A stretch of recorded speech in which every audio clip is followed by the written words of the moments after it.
right. What is up, everyone? Happy Friday. I'm back. So, before we get started, I tried to show all of you these Beatles albums hanging on my wall on Monday, but for some reason, when I switched to the slides, my webcam turned off. So, here you go. I'll move out of the way.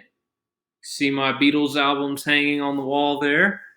So if you guys are into records, that's a really cool artwork method, I guess. I'm not artsy, but I thought those were super cool and I wanted to show you guys. So there you go.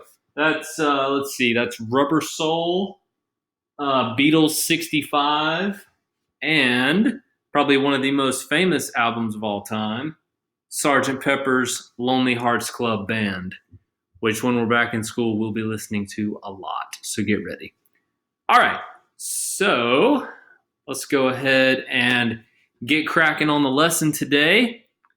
So throughout this week, we've been talking about the Industrial Revolution moving to the U.S., talking about what was going on in the U.S. prior to the Civil War in terms of industry, and then after the Civil War, what factors led to the the expansion of industry.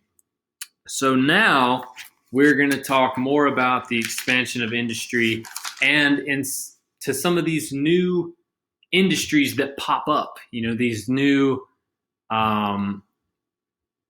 things that these new industries, right? These new things that people are experimenting in and working in that have not existed before, such as electrical power, which we will talk about today, right?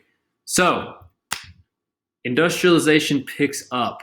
So, something called the Bessemer process led to a new steel industry. Now, steel had been around prior to the Industrial Revolution, but the Bessemer process kicked it into overdrive.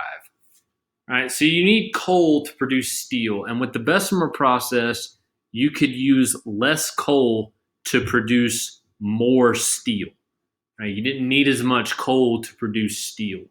So not only did this cut the cost of producing steel, it also increased steel production to the point that steel production output, or the amount of steel that's being produced in the U.S., actually increased 350% from 1867 to 1900. So in 33 years, it increased 350%. That is wacky crazy.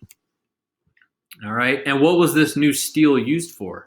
Well, it was used to make railroads, right? The rails. It was used to make plows, barbed wire, which was huge in expanding in the Western territories. Because you guys are probably all familiar with John Wayne cowboy movies where they're driving the cattle down to wherever they're taking them, and they got to keep the cows kind of corralled with cowboys. Yeah, with barbed wire just made the West like any other farm, just a bunch of fences. So it was huge.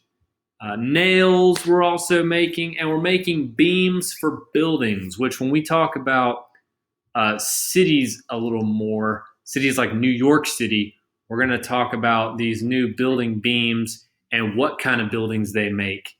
Really, really tall buildings called skyscrapers. But really, what I want to focus on right here is the railroads, right? More steel means obviously more railroads. And more railroads, not only are you building more railroads where railroads already are, you're taking railroads and you're expanding them to places that they've never been. If you guys have ever heard of the Transcontinental Railroad, that is a rail line that runs from the East Coast to the West Coast in California.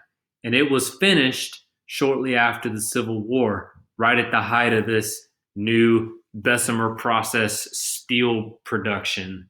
So it really led to railroads getting expanded, and with railroads come everything, right? People, supplies, cattle, raw materials, everything at this point after the Civil War is traveling by railroads. Because, they were invented in the early 1800s, but by 1865, 1870, the railroad has been perfected at this point, right? What other kind of new industries do we have? Well, we have the electrical power industry, and it grew during the late 1800s. As you probably guessed, the most famous inventor of this electrical power industry was a man named Thomas Edison. And he had over 1,000 patents. And a patent is something that the government gives out that says, hey, this person invented this. Right? That's what a patent is. And Thomas Edison got patents for a lot of things, for the light bulb, the phonograph, a movie camera. He invented a lot of stuff, or he stole a lot of stuff. Jury's still out.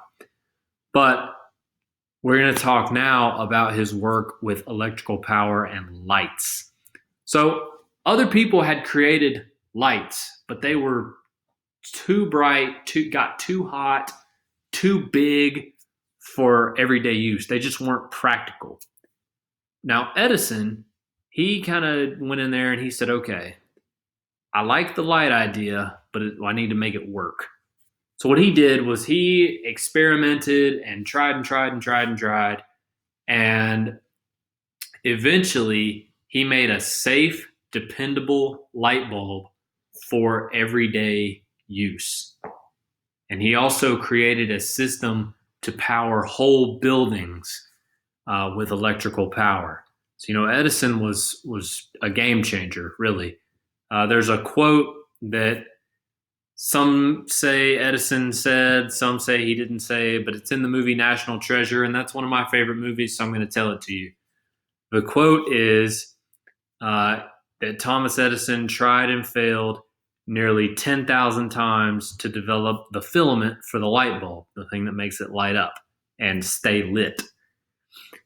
And he tried like 10,000 times or something, and when someone asked him and said, why'd you fail so much? He said, I didn't fail.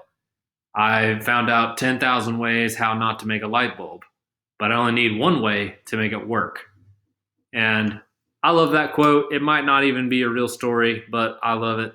And I think there's a lot of good meaning behind that. So no matter what you fail at in life, don't look at it as a failure. Look at it as a way not to do something, right? That's your little tidbit of wise advice from your friendly neighborhood social studies teacher today. But that's it for today. Next week, when we come in on Monday, we are going to be talking about another famous inventor of this time, a contemporary of Edison. Going to be talking about a man named Alexander Graham Bell. And if anybody knows what he invented, good on you, because we're going to be talking about it here soon. But anyway, that's all I've got for today. I hope you guys have a fantastic weekend. And your assignment for today is several pages of reading and some questions to go along with it. Listen up. Your assignment is due Sunday night. Today's Friday. I'm giving you today, tomorrow, and Sunday until 11:59 p.m. to get your assignment done on Canvas, okay? So get it done. Make it really, really good for me. Make sure you follow all my directions. Submit your best quality work like I know you will. And you guys have a great weekend, and I'll talk to you soon. Bye.